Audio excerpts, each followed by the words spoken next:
Endings are hard, aren't they? In episode 7 of The Sympathizer, the captain and Bond arrive in Bangkok, where Claude introduces them to the Suicide Squad.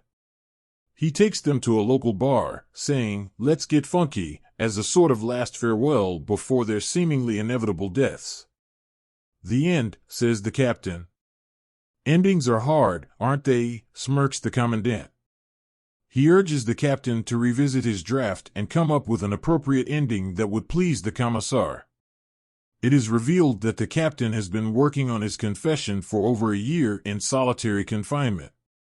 The scene shifts back to the group in Thailand. At the bar, Claude reveals a tape to the captain, containing a recording of his confession about being a spy. It turns out that the CIA had bugged Sonny's apartment. Claude offers the captain an F***king out in exchange for a confession, but the captain, looking at Bond, decides against it. "It's your funeral, pal," Claude concludes. Later, only the captain and Bond survive the fighting. After the captain's pleas for Bond to live, they are captured and taken to a detention camp. "You're not a prisoner, you're an educatee," they are told. Bond is quickly punished for his open transgressions against party ideology.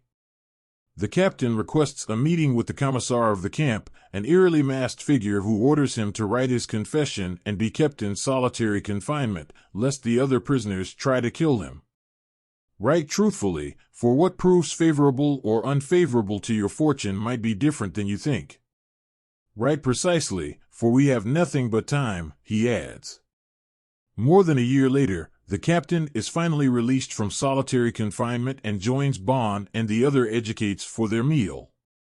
The commissar begins his speech about the party ideology when Bond interrupts and is promptly taken for his punishment.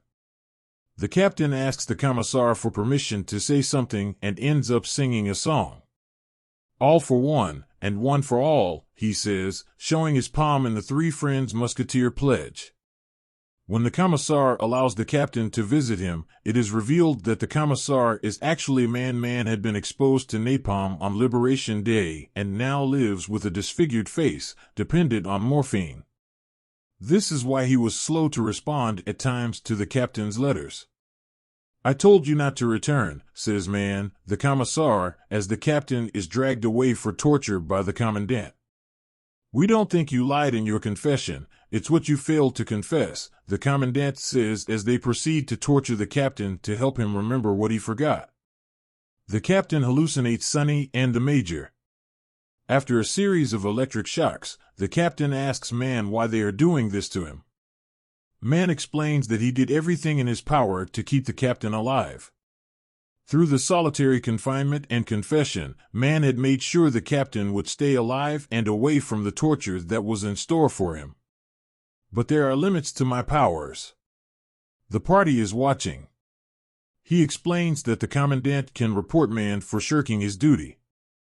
Man leaves the captain to be electrocuted some more, but the captain is left alive by a power outage due to excessive usage. Here, the captain hallucinates the ghosts of Sonny and the major. He conjures a scene where he watches Nico's film with Man. These hallucinations help him remember certain nuances that he had left out in his confession. It is revealed that the captain was complicit in the rape and torture of a fellow comrade from the initial few episodes. The show dwells on the disjuncture between the captain's recollection, where he tried to stop the heinous crime, and the woman's recollection, where it is revealed that he had done no such thing as Man asks the two to trade each other's confessions. "She's not as good a writer as you, but she's a better spy," says Man. Despite being a better spy, the woman is still in the education camp. When the captain questions her presence in the camp, she answers, "I've been searching for an answer for the past 2 years," adding that nothing can disappoint her now. Later, it is revealed that Man had hidden a picture of the captain and Bond inside his mask. Not only the female spy but Man himself has been disillusioned post-revolution, where for him, nothing becomes more precious than independence and freedom. But the captain is unable to accept this nihilism, and so, they decide to take positive action where the captain disguises himself as the commissar, frees Bond, and the two escape the camp with Man's cooperation. They board a ship to who knows where. Away from home, that's all I know, as they drift farther away from the coast of what was once their homeland. The episode review. Endings are certainly hard, as the Sympathizer finale rushes to gather all the loose ends and fit in as much material as possible. Although the symbolism, dialogues, and events defend the status of the book as a Pulitzer Prize winner, such dense material was certainly difficult to fit into a 7-episode miniseries, and it reflected in the lack of space in the show for tension and pathos to develop. All the events in the episode, and for that matter, in the series, seem more like a to-do list to tick off at times due to the lack of time for the show to truly portray the sensitivity of the subject matter and the character of the original book. Despite this, however, the show has been introspective more often than not, and similarly, this episode reflects on profound ideas such as the transformation of communism into a party dictatorship, evoking the ethos of Orwell's Animal Farm in 1984. For instance, when the captain corrected that the commissar's quotation belonged not to Uncle Ho but Stalin, and when man comments, "The party is watching." The episode also discusses the disillusionment with the revolution, where there's always something more to confess. That's the nature of confession.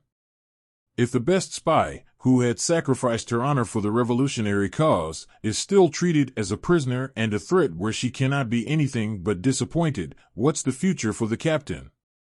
The future for all revolutionaries in the detention camp is only adopting a nihilistic philosophy like man, where nothing becomes more precious than independence and freedom. Overall, the episode was dense with substance, but the show's folly has been, throughout the series, its inability to evoke emotions in the viewers and the disjuncture between the viewers and the captain's first-person persona, due to which we are never really able to gauge and feel the captain's psychological despair and empathize with him and his circumstances.